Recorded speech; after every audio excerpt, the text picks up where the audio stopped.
Si alguna vez quieres escuchar las historias reales más perturbadoras que jamás oirás en tu vida, solo pregúntale a los empleados del turno de noche de las tiendas que abren 24 horas. Vivo en Estados Unidos, en el estado de Colorado, y en mi vida he trabajado como empleado del turno de noche para 3 ubicaciones diferentes de 7-Eleven.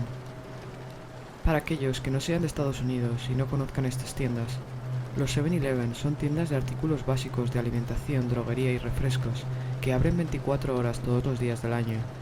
Cuando ocurrió esto, yo era el único trabajador en la tienda en el turno de noche. Trabajaba de 10 de la noche a 6 de la mañana, y aunque era duro, estaba bastante bien pagado.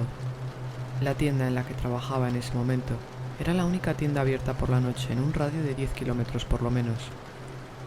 La noche en la que ocurrió lo que voy a contar era un sábado que se adentraba en la mañana del domingo. Justo después de las 4 de la madrugada, entró un hombre de mediana edad, con gafas de pasta gruesas, una barba de una semana y unos pantalones y una camisa de color caqui, un poco sucios. Charlaba mientras caminaba por la tienda, a veces a mí, a veces a nadie en particular. Mencionaba cosas del clima, preguntaba por los perritos calientes y cosas así. Pero luego, los comentarios comenzaron a convertirse en vulgaridades y cosas raras. Después de caminar por la tienda durante unos buenos 20 minutos, se acerca a la caja registradora para pagar sin nada en la mano que comprar.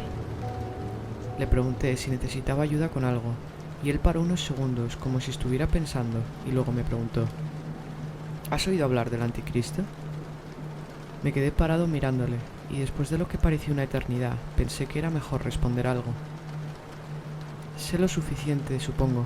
Me crié en una familia católica, así que sé bastante sobre el tema, supongo, le dije.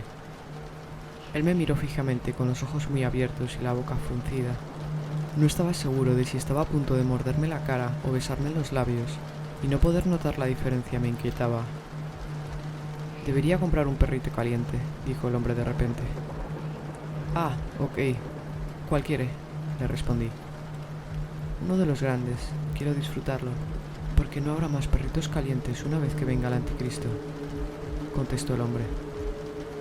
Suena como una declaración ridícula, pero lo dijo con un tono genuinamente amenazante y parecía un presagio de fatalidad. Hice lo mejor que pude para ignorar su comentario. Cogí su pan y su perrito caliente y se lo entregué. El hombre caminó hacia la barra de condimentos y continuó hablando. ¿Tienes cebollas?, dijo el hombre. Sí, claro. Las tiene un poco más adelante, le contesté. Me encantan las cebollas, dijo él, haciendo una pausa mucho más larga de lo necesario. Sí, a mucha gente le gustan, le contesté. Será mejor que las disfruten, porque no habrá más cebollas una vez que venga el anticristo.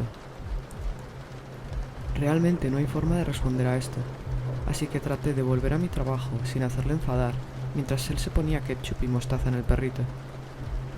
Empecé a recorrer la tienda, reabasteciendo artículos como los cigarrillos y haciendo inventario, pero mientras tanto podía sentirlo observando cada uno de mis movimientos. En un momento dado, vuelve a la caja registradora con su perrito caliente y paga, y me siento un poco aliviado de que esta interacción vaya a terminar por fin. Gracias por venir, que tengas una buena noche, le dije y me giré dándole la espalda. ¿Puedo comer esto aquí?, dijo el hombre. Probablemente no sea una buena idea. El gerente llega alrededor de las 5:30 y no le gusta que haya gente pasando el rato en la tienda, le dije improvisando una respuesta. No estoy preocupado por tu gerente, respondió el hombre. En ese momento perdí el poco alivio que había sentido hace unos segundos. Lo peor de todo es que en realidad estaba mintiendo parcialmente. El gerente, mi jefe, era un tipo realmente increíble y amable. Llegaba entre las 5:30 y 6 menos cuarto todas las mañanas de lunes a viernes, pero nunca venía los fines de semana. Si este tipo se quedaba el tiempo suficiente, vería que nadie aparecería. Los sábados por la noche son una de las noches más ajetreadas de la semana, pero después de las 3:30 no hay apenas actividad, y ahora solo éramos este tipo y yo para una conversación prolongada e ininterrumpida. Intentaba no quedarme parado para no invitarle a interactuar conmigo, y me moví para reabastecer los vasos de plástico, las pajitas, etc., pero me seguía sigilosamente y aparecía justo detrás de mí. Sabes que no habrá más vasos ni pajitas cuando venga el anticristo, decía el hombre de repente. Me muevo a otro lado a limpiar la máquina de café y volví a reaparecer a mi lado diciendo: no habrá más café cuando venga el anticristo. Me di cuenta de que suena como una broma, pero sus ojos de pánico y su sonrisa horriblemente insinuante dejaron claro que hablaba muy en serio. Llegaron las 5 y me propongo intentar que se vaya porque me siento realmente incómodo. Bueno, probablemente deberías irte. Ya son las 5 y no quiero que mi jefe me eche la bronca. Le dije con la voz más dulce que pude. Él no se enfadará porque yo esté aquí, me respondió él. Ya, pero es que a él no le gusta que la gente pase el rato en la tienda, le dije. Solo estamos hablando sobre las escrituras. No le molestará que hablemos de la Biblia, ¿verdad? Me contestó con una enfermiza dulzura que hizo que mi estómago se revolviera. Yo le sonreí y me quedé callado. No quería que se alterara más de la cuenta. Después de unos segundos me dijo: necesito leche. Yo le señalé la vitrina al otro lado de la tienda. Él fue hasta allí, cogió un cartón de leche y robóticamente inspeccionó el cartón todo el camino de regreso a la caja registradora. Me encanta la leche, dijo el hombre. Oh, ¿en serio? A mí también me gusta, le contesté. Sí, pero no habrá más leche cuando venga el anticristo. El diablo no permitirá eso. Es una sustancia sagrada, dijo el hombre. En ese momento me estaba costando mantener la calma y empecé a mirarle bien. Mediría alrededor de 1,75, mientras que yo medía más de 1,90, y además por lo menos pesaba 40 kilos más que él, así que en el peor de los casos podría defenderme antes de que me sacara el hígado y se lo pusiera en la cabeza. Eran ya las 5:10 y dije: creo que probablemente debería pensar en marcharse ya, ¿no cree? Jesucristo ama a todos sus hijos, dijo él. Ya, pero mi jefe estará aquí pronto y no quiero que haya ningún problema, dije con una risa nerviosa que no podía contener. Ya te he dicho que no estoy preocupado por él, contestó el hombre. ¿Hay algo más que pueda hacer por usted?, le dije. El diablo es real, chaval. La gente tiene que despertar. Aquí es donde suceden dos cosas que si no las hubiera vivido pensarían que eran tonterías. Primero, a las 5:30 en punto, por primera vez en casi 2 años que llevaba trabajando allí, mi jefe James entraba caminando por la tienda un domingo por la mañana. Y segundo, James había estado en la playa el sábado y se había quemado dormido al sol. James es un tipo completamente calvo y se había conseguido quemar toda la cabeza. En otras palabras, estaba completamente rojo, y eso más su perilla larga hacían que pareciera recién salido del infierno. Cuando le vi dije: ¿qué estás haciendo aquí, James? Sinceramente no tengo ni idea, dijo él. De repente se gira y mira al hombre mayor y pregunta: ¿quién es este tipo? No respondí. Miré a James, miré al hombre y de nuevo a James. James me mira y le dice en voz alta al hombre: venga, vamos afuera a charlar, amigo. Salieron los dos de la tienda y menos de 10 minutos después el hombre se estaba alejando y James volvió a entrar en la tienda. Entonces dije en alto: ¿qué demonios ha sido todo esto y quién era ese hombre? James contestó: oh, Richard. Bueno, él comenzó a hablarme de Jesucristo y yo empecé a hablarle de mi magia negra y brujería. Me dijo que el anticristo ya estaba cerca y yo le dije que yo era el anticristo. Creo que sobrecargué sus circuitos y se ha ido. No me podía creer la sangre fría con la que James acababa de manejar esta situación. Sin embargo, la historia no acaba ahí. Aproximadamente 3 semanas después, estaba fuera de mi tienda fumando un cigarrillo en uno de mis descansos a las 3 de la mañana. En algún lugar a lo lejos escucho: Jesús, Señor Dios, ayúdame. Me suena la voz, pero no pienso nada al respecto. Jesús, por favor, sé que puedes ayudarme.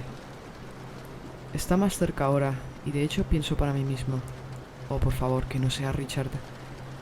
Efectivamente, corriendo por el costado del edificio y dirigiéndose en mi dirección, hay un Richard aterrorizado, gritando y sudoroso, cubierto de su propia sangre. Yo lo miraba y pensaba: por favor, que no venga a la tienda, pero ya era demasiado tarde. Tiré mi cigarrillo y corrí hacia la tienda. En esos pocos segundos, Richard había entrado en la tienda y estaba llenando todo de sangre. Había sangre en las puertas, el suelo, las alfombrillas y las encimeras. Mientras tanto, él seguía gritando a todo pulmón, pidiendo misericordia a Jesucristo. Fui a la parte de atrás de la tienda y cogí rápidamente unas toallas que le tiré en su dirección porque no quería entrar en contacto con él. Parecía que sangraba de las manos y la cabeza. Era como si hubiera intentado crucificarse a sí mismo. Llamé a la policía de inmediato y les expliqué lo que estaba pasando. Al principio no parecían creerme, pero pronto comenzaron a escuchar los gritos de Richard de fondo y dijeron que mandarían a una patrulla de inmediato. Después de colgar, levanté la cabeza y no le veía. De repente me di cuenta de que Richard estaba ahora detrás de mí en la caja registradora. No paraba de sangrar por las manos y la cabeza. Había sangre por todas partes. Dejé caer el teléfono y salí corriendo de la tienda. Gracias a Dios, cuando salí de la tienda podía ver ya las luces de los coches de policía. Richard fue esposado dentro de una ambulancia y llevado al hospital. Incluso oí decir a los agentes que parecía que se había causado él mismo las heridas con un fin religioso. Les agradecí por venir tan rápido y les pregunté que quién se encargaría de limpiar toda esa sangre. Recuerdo cómo el agente me miró y me dijo: "Me temo que serás tú".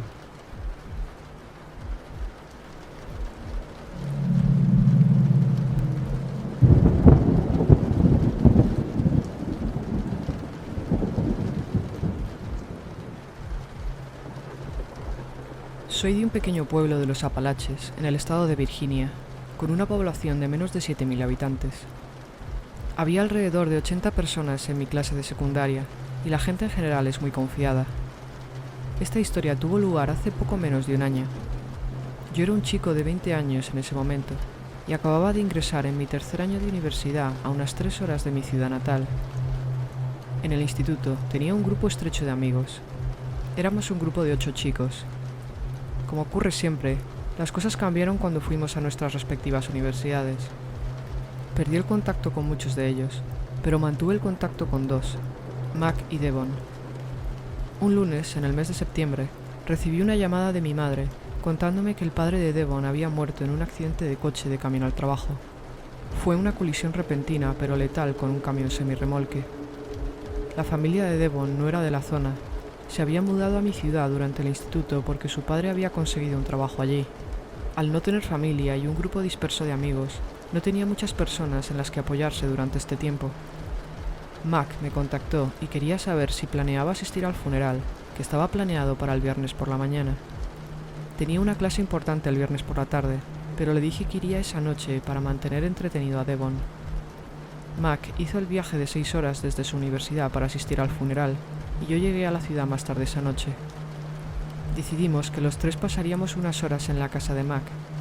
Solo íbamos a pasar el rato, y Mac y yo estábamos decididos a distraer a Devon en la medida de lo posible. Hablamos sobre la universidad, vimos Netflix y jugamos a juegos de mesa. A pesar de las circunstancias, fue una noche bastante buena. En torno a media hora después de la medianoche, me levanté para irme a casa de mis padres para dormir. Después de algunas despedidas con lágrimas en los ojos, me subí a mi coche. La casa de Mac está a poco más de 1 milla de la casa de mis padres. En el trayecto no hay semáforos, solo hay un stop. A esa hora de la noche podía hacer el viaje en menos de 2 minutos. Sin embargo, al estar en una zona rural de los Apalaches, los caminos eran todo menos rectos. La casa de Mac estaba justo al lado de una carretera sinuosa de 2 carriles.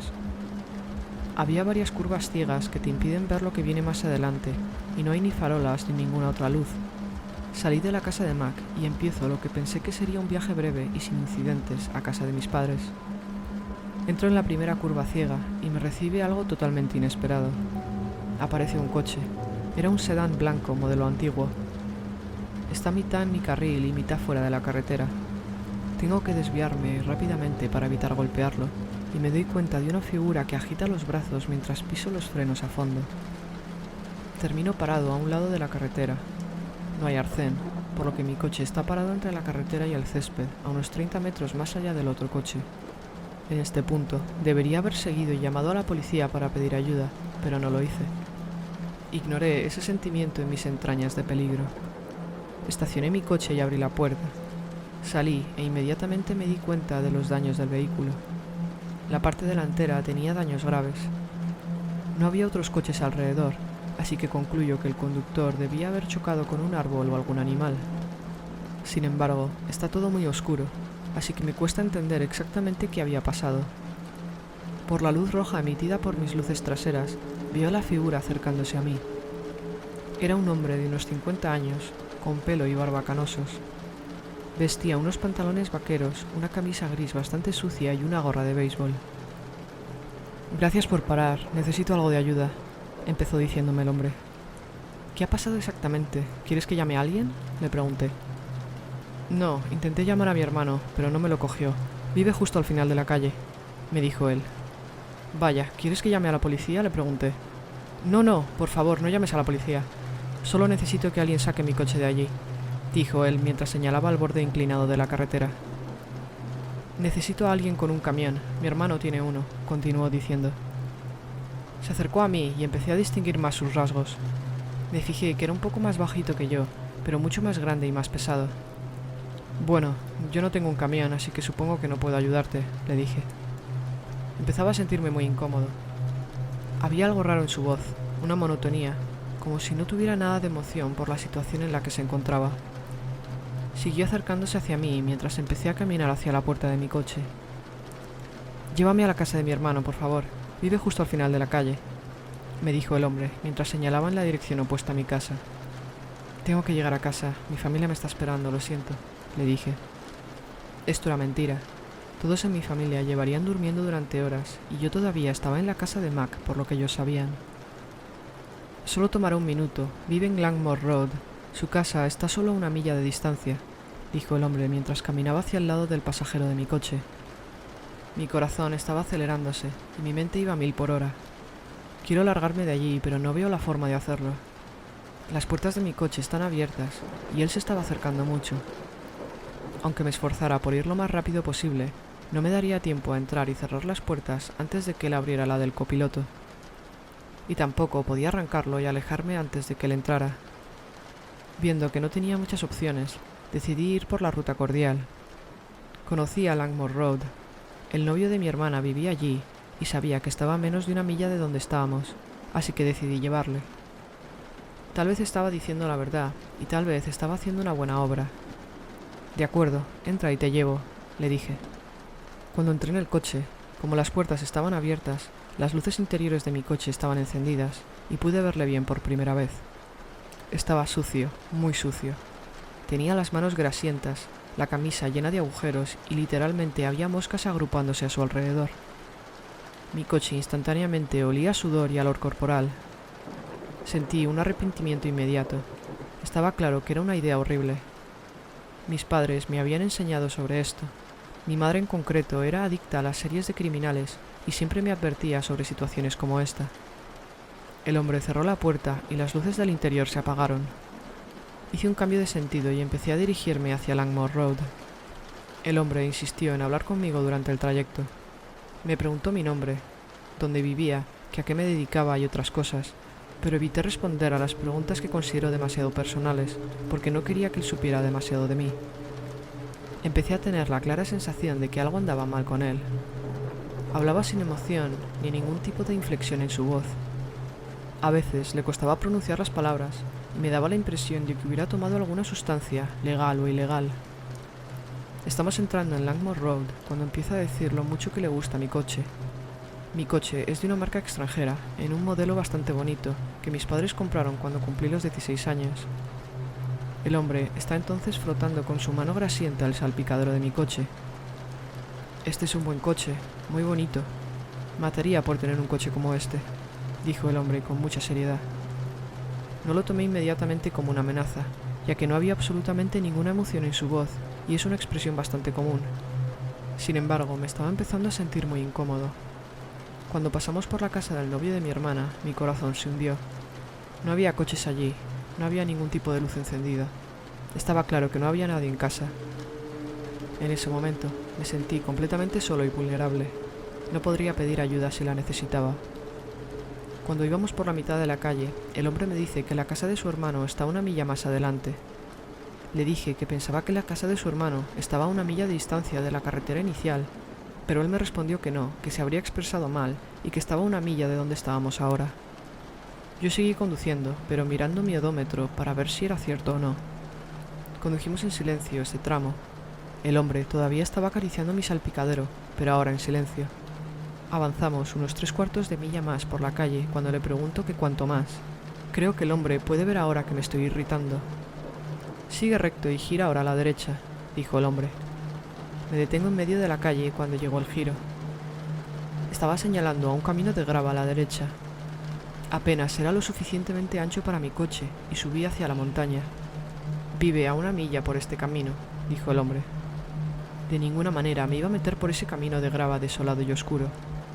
En este punto, parecía que se estuviera inventando las indicaciones que me estaba dando. No había señales de vida allá arriba, y ya habíamos ido más lejos de lo que había dicho originalmente. «No, hasta aquí llegamos», le dije. «No, vamos, hombre, casi estamos allí, solo sube por el camino», me respondió el hombre. Miré a mi alrededor y vi que no tenía muchas opciones de un arma para defenderme. «No, creo que debes salir ya», le respondí. Él se mostró muy reacio, pero al final abrió la puerta. Se volvió para mirarme directamente a la cara. Estaba sonriendo, y sus dientes parecían como si no hubiera visto un dentista en toda su vida. Se inclinó hacia la puerta abierta y dijo: «Mi hermano se lo pasaría muy bien contigo». Cerró la puerta de golpe y yo pisé el acelerador para salir de allí corriendo. Era una calle estrecha, por lo que no pude dar la vuelta inmediatamente. Seguí subiendo la calle y di la vuelta en el camino de entrada de una casa. Cuando me acerco con el coche a donde había dejado al hombre, veo que no se ha movido en absoluto. Disminuyo la velocidad cuando me acerco a él por precaución. Me estaba mirando fijamente con una sonrisa de oreja a oreja. Pisé el acelerador y salí de allí lo más rápido que pude. Mientras me alejaba, podía distinguir que había comenzado a caminar, pero no por el sendero de grava, sino en mi dirección, hacia la carretera donde había dejado su coche. Cuando volví a la carretera, el coche destrozado ya no estaba allí cuando pasé. Fui directamente a casa y me acosté inmediatamente en mi cama, aunque estaba demasiado aterrorizado para dormir. No sé lo que había planeado, pero estoy bastante seguro de que no lo estaba conduciendo a casa de su hermano.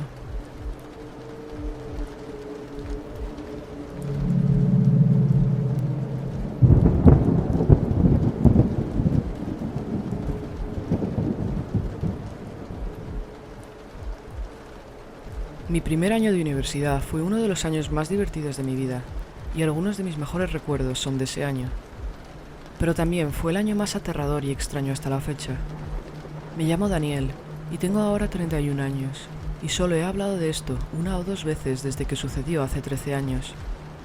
Todo sucedió a lo largo de un año entero, y todavía no sé cómo no tengo más estrés postraumático por lo que viví. Era agosto de 2004. Como la mayoría de estudiantes de primer año, me alojaba en la residencia universitaria de la universidad estatal a la que atendía. Me acababa de graduar de un instituto que era un internado militar y tenía una mentalidad muy rebelde. Un buen amigo de la escuela militar, Bill, fue a la misma universidad que yo y vivía unos pisos más abajo en la misma residencia universitaria que yo. Así que, por supuesto, estábamos montando fiestas siempre que podíamos. En su mayor parte, el primer mes de la universidad fue más o menos normal. Iba a la mayoría de mis clases, salía de fiesta casi todas las noches y ligaba con todas las chicas que podía. Pero las cosas empezaron a cambiar una noche a mediados de septiembre, y la universidad para mí nunca volvería a ser lo mismo.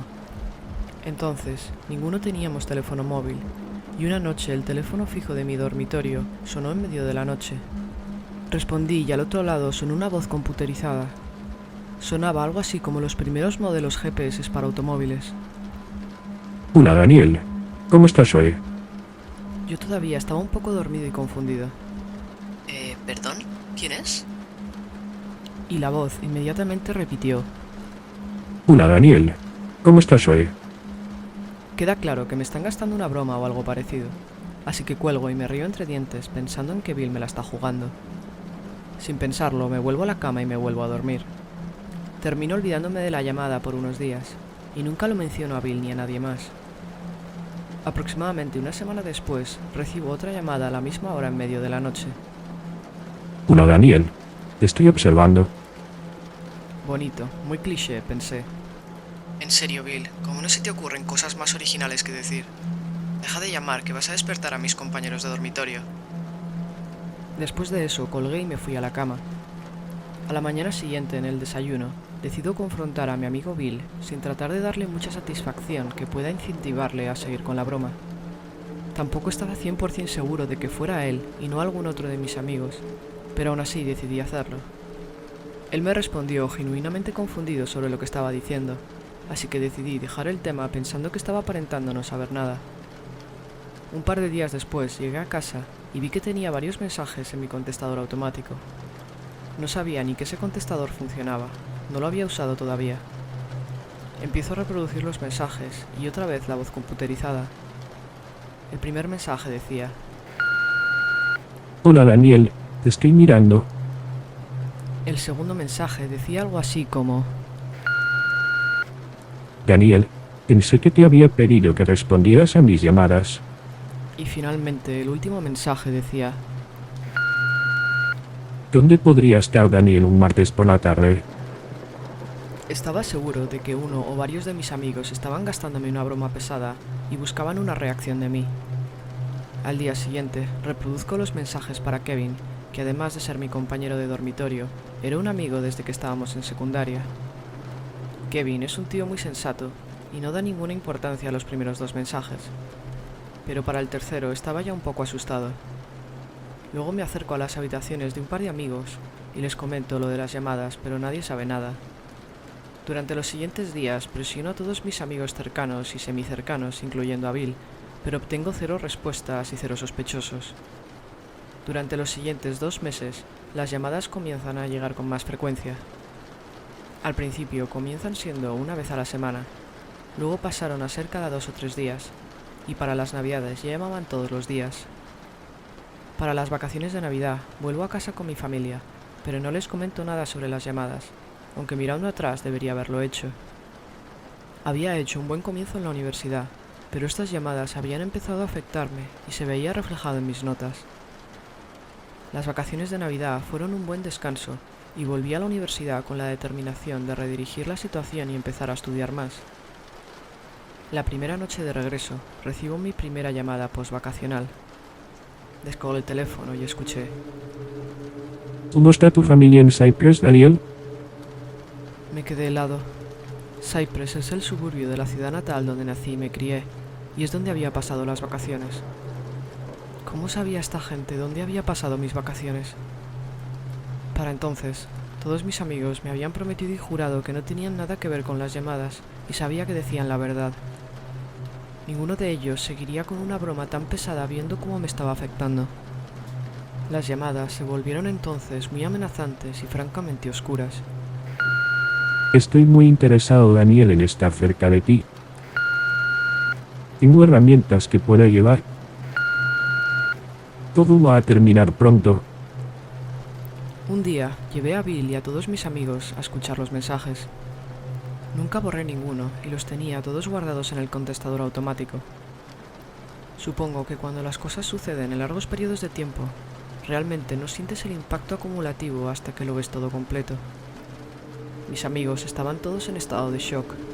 Algunas de estas llamadas se volvieron muy específicas, incluyendo detalles como la dirección de mis padres, así como los actos violentos que quería hacerme. Una amiga mía de la escuela secundaria llamada Laila fue a una universidad diferente a la mía, pero recuperé el contacto con ella gracias a Facebook. Hablábamos de vez en cuando por teléfono y empecé a tener sentimientos hacia ella. De repente las llamadas con voz robotizada empezaron a mencionar a tu amiga y amenazando a esta persona indeterminada de vez en cuando, pero poco después empezó a referirse a ella como Laila y tuve confirmación de que se refería a ella. Laila y yo somos las únicas 2 personas nombradas en estas llamadas, pero nunca le dije a nadie que había retomado el contacto con ella, así que me quedé anonadado. Una noche, todos estábamos de fiesta y bebiendo en un hotel. Nuestro amigo Connor tenía un coche grande en el que nos movíamos siempre de un lado al otro, pero esa noche Connor estaba completamente borracho después de haberse bebido una botella de ginebra él solo. Yo apenas había bebido esa noche y quería dormir en mi propia cama, así que le cogí las llaves del coche a Connor para conducir de regreso al campus universitario, pensando que volvería por la mañana para recogerlos a todos. Esta fue una de las pocas noches que conduje ese año y no me orientaba muy bien con el coche. Alrededor de las 3 de la mañana di un giro equivocado y acabé yendo por una carretera que no era la principal. Decidí seguir por esa carretera y en un momento dado llegué a un cruce muy particular con una gasolinera abandonada con un nombre que nunca había oído. No estaba preocupado porque sabía que estaba en la dirección correcta y que eventualmente llegaría a reconocer cosas cercanas al campus. Todo estaba oscuro y parecía que era la primera persona en atravesar este cruce en años. Finalmente, llegué a una carretera familiar y conduje hasta mi residencia universitaria sin ningún problema. Unos días después, las llamadas computerizadas interrumpieron sus habituales amenazas para mencionar este cruce, diciendo el día y la hora específicos en el que estuve allí. Sentí como se me revolvía el estómago cuando escuché aquel mensaje. Entonces sí, me di cuenta de que esta persona estaba rastreando mis movimientos de alguna manera, pero no sabía cómo, porque como dije, en ese cruce no había ni un alma. Alrededor de marzo, las llamadas empezaron a centrarse en la inminente cita que teníamos y se aseguraba de repetirme que cada vez quedaba menos. Para entonces recibía entre 10 y 15 llamadas al día. Quité el timbre del teléfono por cortesía con Kevin, mi compañero de habitación, y bajé el volumen del contestador automático. Ten en cuenta que en ese momento me había vuelto relativamente famoso en el campus, como el chico de las llamadas robotizadas. La gente llamaba constantemente a mi puerta queriendo escuchar los mensajes, sobre todo los amigos de mis amigos. Finalmente, recibo la llamada que había estado esperando. En dicha llamada, la voz robotizada establece el día, la hora y el lugar. Nos encontraremos frente al Coleman Hall a la medianoche, miércoles 27 de abril, y tomaremos nuestra amistad al siguiente nivel. Así leía exactamente el mensaje. Curiosamente, el 27 de abril era el cumpleaños de Layla.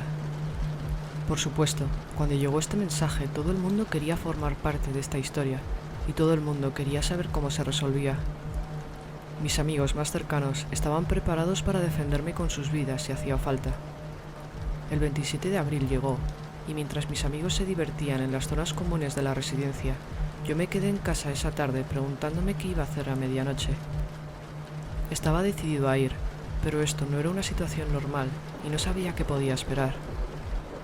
Al fin y al cabo, esta persona había dedicado casi un año entero a acosarme y aterrorizarme, y temía que mi vida estuviera en peligro. Mentiría si dijera que no estaba muy nervioso. Mi equipo de amigos consistía en unos 15 o 20 chicos universitarios que seguían agrupados en el área común de nuestra residencia, fumando cigarrillos y hablando de violencia y venganza. Había decidido antes que no iba a permitir que ellos me siguieran, pero definitivamente podría usarlos en caso de emergencia. No quería arriesgarme a que esta persona se asustara y se fuera. Quería saber quién era. Así que les hice saber a mis amigos que tendrían que quedarse dentro del área común mientras yo iba solo al lugar de la reunión. Llegó por fin la medianoche y dejé a mis amigos para recorrer los 300 pasos más largos de mi vida. A 2/3 del camino, observé un pequeño movimiento rápido frente a la pasarela del patio que rodea todo el edificio. Además, este lugar donde creía haber visto algo era el único sitio donde había una luz fundida y había oscuridad. No estoy exactamente seguro de cómo pude verlo, pero de repente me di cuenta de que alguien estaba agachado detrás de uno de los arbustos que había contra uno de los pilares del edificio. Llevaba ropa oscura y una sudadera con capucha. Estaba a unos metros del camino donde se supone que debía encontrarme con él, y colocado donde realmente no debería haber podido verlo, dado que el pilar bloqueaba cualquier sombra. De hecho, podría haber caminado fácilmente hasta la puerta del Coleman Hall sin haberme fijado. Me paré pensando qué hacer, e inmediatamente se levantó y dio un paso hacia mí. Aquí es cuando entró el instinto de lucha o huida. Aprendí que mi instinto en situaciones extremas era la lucha, y empecé a sprintar en su dirección. Sin yo saberlo, mis amigos habían salido del edificio en el que estaban y habían empezado a correr hacia donde estábamos. El hombre encapuchado salió corriendo de allí, por el patio junto al Coleman Hall hacia el aparcamiento. Puedo ver claramente que este hombre no era la rata informática que me había imaginado.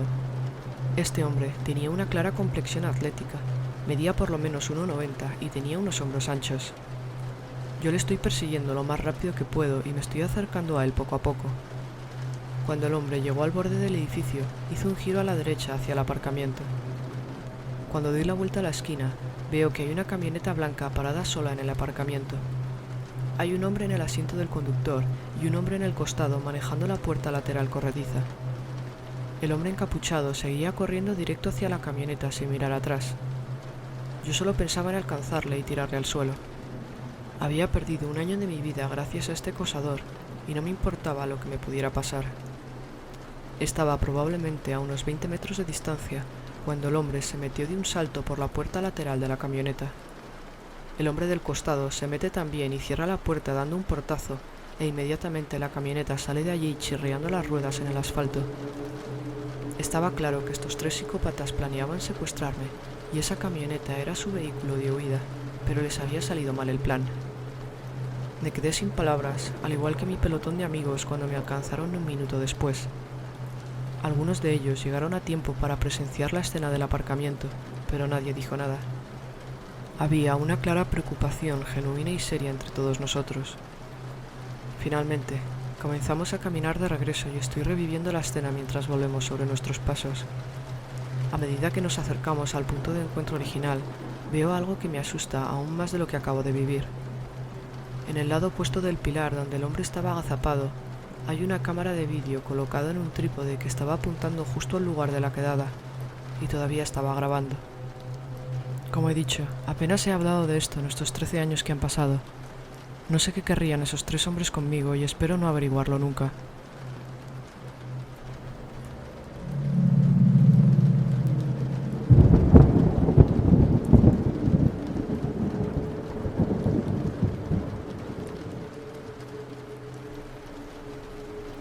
Esta historia nos ocurrió a una amiga y a mí hace aproximadamente 10 años. Debo contar que nuestro colegio había sido hospital y refugio para muchos en época de guerra, hecho por el cual siempre ha tenido una energía especial.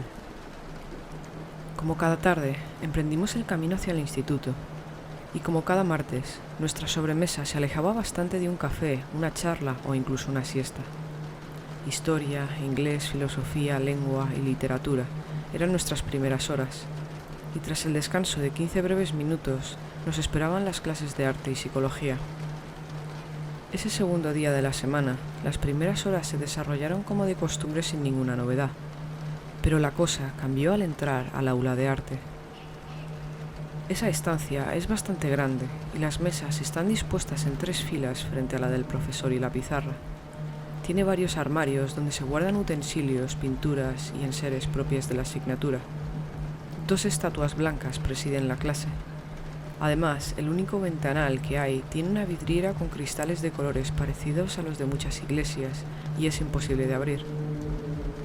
Esa clase es la más fría del instituto, pero ese día era algo más fresca que de costumbre, aunque sinceramente no prestamos mucha atención a ese detalle en ese momento.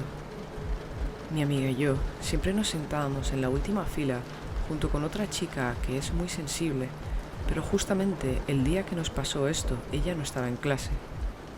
Al sentarnos juntas, mi amiga y yo compartíamos libro, el cual ese día me había tocado llevar a mí.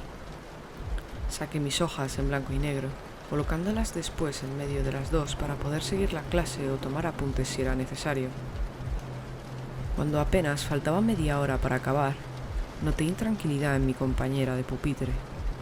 La miré para ver qué le pasaba y su expresión era la de alguien que había visto algo demasiado extraño. Me miró fijamente y bajó la mirada a las hojas que compartíamos. Yo también lo hice, y cuál fue mi sorpresa al ver que varias de esas copias ondeaban sin que nada ni nadie las estuviese tocando. Era como si alguien o algo invisible jugueteara con ellas a su antojo. Sin poder creer lo que veía, reaccioné plantando mi mano izquierda sobre ellas, y sin pensarlo de mis labios escapó una frase. Esto es mío. Acto seguido, el profesor me miró sobresaltado por mi golpe en la mesa. Pedí perdón y continuamos la clase. Pero a la salida éramos incapaces de encontrar una explicación coherente. Aunque esto no fue todo, ya que días más tarde mi amiga estaba con la chica sensible que comentaba antes, en una especie de hall que se encuentra cerca de la cafetería, y escucharon cerca de ellas que alguien arrastraba cadenas. Esta chica le dijo a mi amiga que estaba viendo a un señor mayor, un anciano no muy lejos de ellas, que arrastraba los pies, unos pies que estaban presos de unas cadenas. Debo decir que esta muchacha me confesó en alguna ocasión que si mi amiga y yo no íbamos algún día a la nueva clase de arte que nos habían asignado, ella tampoco iría, por el miedo que le causaba subir a la 3ª planta. De hecho, tal era su miedo que incluso llegaba a saltarse la clase de arte solo por no tener que pasar tiempo en aquella planta, en la que ella veía cosas tan horribles. Hace relativamente poco, Mi amiga y yo volvimos a hablar sobre este tema, recordando las sensaciones que teníamos a veces en ese instituto.